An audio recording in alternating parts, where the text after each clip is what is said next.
اس زمانے میں کہ جب ائمہ لوگوں کی نگاہوں کے سامنے ہوتے تھے، شیعوں کے اندر ایک سیرت چلی آ رہی تھی کہ جب بھی کوئی کارواں قافلہ امام حاضر کی خدمت کے لیے چل پڑتا تو وہ جن راہوں سے گزرتا، وہاں کی بستیوں، گاؤں، شہروں اور علاقوں کے جو شیعہ تھے وہ اپنے واجبات مثلا خمس، زکوٰۃ یا اپنے تحائف ہدیے اس قافلے کے ہمراہ کر دیتے تھے تاکہ وہ ہماری طرف سے مولا کی خدمت میں پہنچ جائے، اور مولا جو ہیں وہ خود ہی ان تمام رقوم اور ان تمام اموال کو غریب مستحق لوگوں میں بانٹ دیں۔ اس حوالے سے ایک روایت کہ جو اسی دور کی ہے، اور کچھ مال مولا امام عسکری علیہ السلام کی خدمت میں لایا گیا، اور امام نے فرمایا کہ یہ میرے فرزند یعنی امام مہدی کے حوالے کیا جائے، اور پھر کیا ہوا۔ اس حوالے سے ایک روایت جو ابن اسحاق جو کہ امام عسکری علیہ السلام کے وکیل تھے،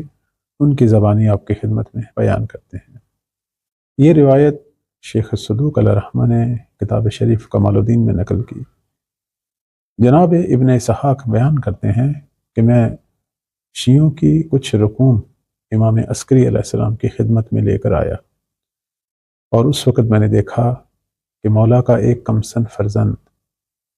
جس کا چہرہ 14ویں کے چاند کی طرح چمک رہا تھا مولا کے پاس موجود تھے۔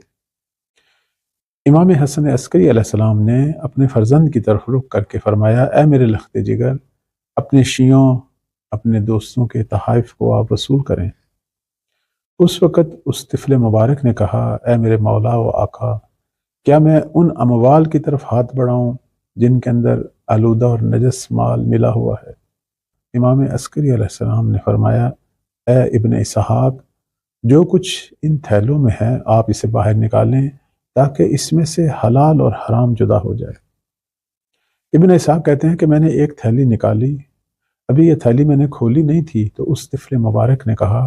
یہ تھیلی قم سے، فلاں محلے سے فلاں شخص کی ہے، یعنی اس کا نام لیا، اس محلے کا نام لیا،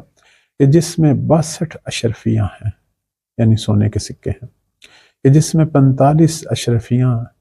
فلاں زمین کو فروخت کر کے حاصل کی گئیں، کہ جس کے مالک کو وہ زمین وراثت میں ملی تھی، اور اس میں مزید 14 دینار ہیں کہ جو 9 لباس کو فروخت کر کے حاصل کیے گئے، اور 3 دینار دکانوں کے کرائے سے ہیں۔ امام عسکری علیہ السلام نے فرمایا، اے میرے فرزند عزیز، آپ نے بالکل صحیح فرمایا، اب آپ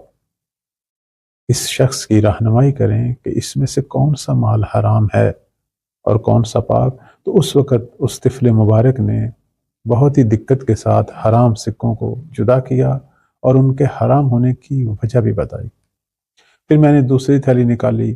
اس وقت بھی اس طفل مبارک نے اس کے مالک کا نام اور پتہ بتانے کے بعد فرمایا، اس تھیلی میں 50 اشرفیاں ہیں کہ جن کو ہاتھ لگانا ہمارے لیے جائز نہیں، اور اس کے بعد تمام مال کے حرام ہونے کی وجہ بیان کی۔ یہ جو مولا وجوہات بیان کر رہے تھے اس میں سے ایک وجہ میں بطور مثال آپ کی خدمت میں پیش کر رہا ہوں، کہ وہ یہ تھی کہ مولا نے فرمایا کہ اس تھیلی کے یہ جو سکے ہیں یہ اس لیے حرام ہیں کہ یہ اس شخص نے، اس ذمہ دار نے بھیجے ہیں کہ جنہوں نے ابھی اپنے جو نیچے کام کرنے والے جو کاشتکار، مزارع جنہیں ہم کہتے ہیں، ابھی تک ان کو پورا ان کا حق نہیں دیا، اس لیے یہ مال بھی حرام ہے۔ جب تک اپنے ماتحت لوگوں کو ان کے پورے حقوق جب تک نہیں دیں گے، ہمارا مال اس وقت تک پاک نہیں ہوگا، اور اس سے اگر کوئی شخص چاہے کہ اپنے واجبات نکالے یا ائمہ کو اپنا تحفہ بھیجے تو وہ ہمارے امام قبول نہیں کریں گے۔ تو یہیں پر امام عسکری علیہ السلام نے فرمایا، اے میرے لخت جگر، آپ نے صحیح فرمایا، اور پھر احمد ابن اسحاق کی طرف رخ کر کے فرمایا، ان سب